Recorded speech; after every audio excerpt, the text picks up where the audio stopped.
This is a 7'4" basketball player doing a between the legs dribble pull up gather into a three. Pause. I already know what you're thinking.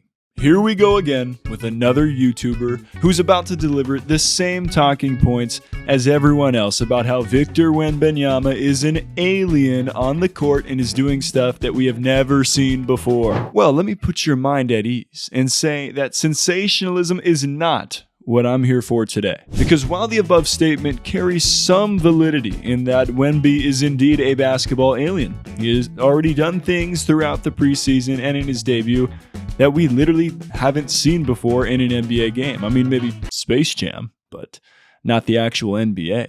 But he's not the first long, lengthy guy to stretch the floor and block shots. In fact, if a certain player hadn't come before him, perhaps we wouldn't see the versatility in his game and the games of many other lengthy guys who would have traditionally been underweight bigs thrown into the paint. So, is Victor Wembanyama truly unique, or just another variation of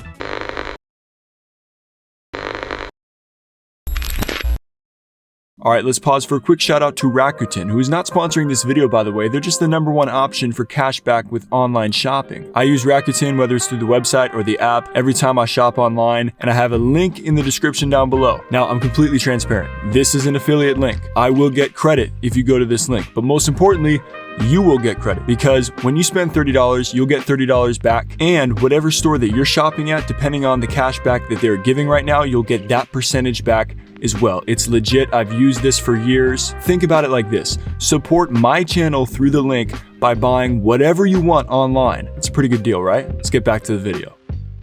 It's November 19th, 2008. A freak athlete and physical force of nature is making his home NBA debut in Portland about a year and a half after he got drafted. In a league that featured guys like Shaq, Ben Wallace, Yao Ming, and Dwight Howard, traditional bigs who could impose their will on the block, be a defensive stopper at the rim, and rebound to finish the play were highly valued. And on top of that, if they could run the floor, they were sure to be a high draft pick. And that's why Portland selected Greg Oden #1 overall in 2007. But even before any of Oden's injuries, the Blazers had a narrow vision and old way of thinking in mind, because the guy they left waiting to hear his name called was about to quite literally change the NBA.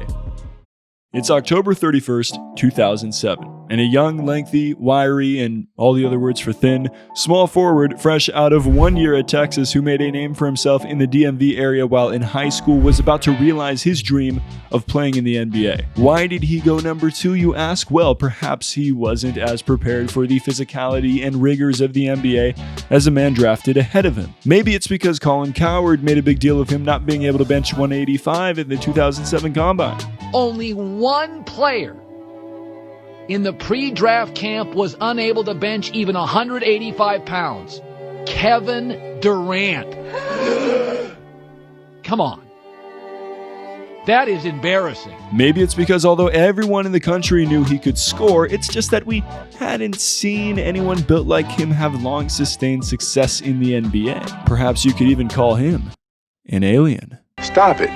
But that night in Denver, Kevin Durant would log the first minutes of an NBA career that not only would prove the early doubters wrong, but would also revolutionize how we see the game of basketball. KD showed that basketball can truly be a positionless sport at the end of the day, because when it's all said and done, the game is about a bucket, and the man they call Easy Money knew how to get him from his first year in the league. With his ability to score always, proven by 4 scoring titles in his first 7 seasons, and a developed defensive presence that's made him capable of matching up against guards and bigs, the Kevin Durant prototype quickly became one of the hottest yet rarest commodities in the league.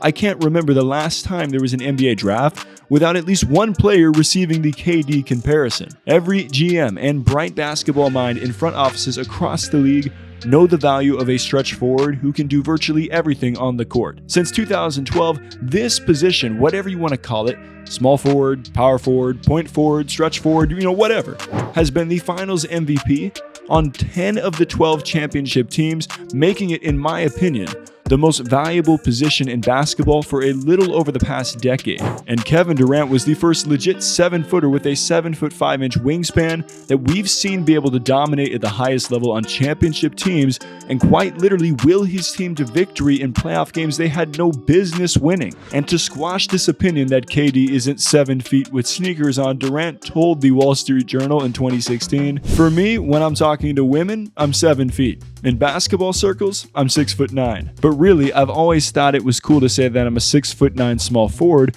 Really, that's the prototypical size for a small forward. Anything taller than that, and they'll start saying, he's a power forward. Nowadays, lying about your height to play out on the wing is no longer a thing, thanks in large part to KD. But what happens when we take what we know about Kevin Durant and stretch it both figuratively and literally? You like this video and subscribe?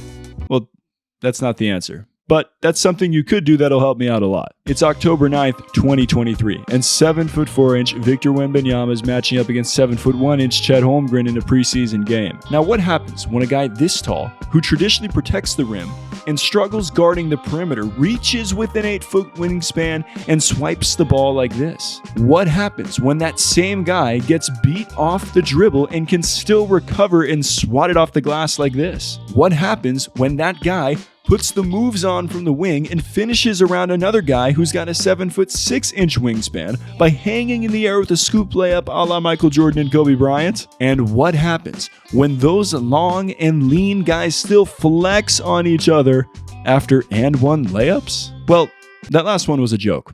Whether it landed or not is on you. You can let me know in the comments. But Chet certainly made light of it. But you get my overarching point. Yeah.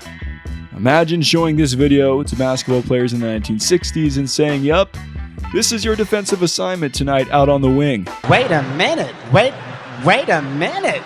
These are centers. I mean, forwards. I mean, wings. I mean, point guards. I mean, I don't know what I mean. They're basketball players. Unlike the way NBA basketball was played just a decade ago, they're not restricted to a certain spot on the floor.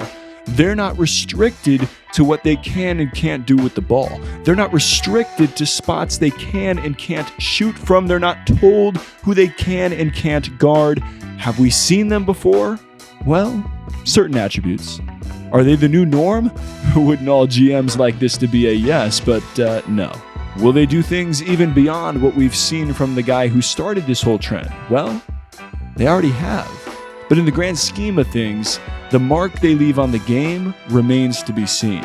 And if it's Kevin Durant that's the standard for this positionless player, then they sure have a high goal to shoot for. I'm far from mastering the game as much as him, because I try to do some stuff like him, but I think I'm maybe not patient enough.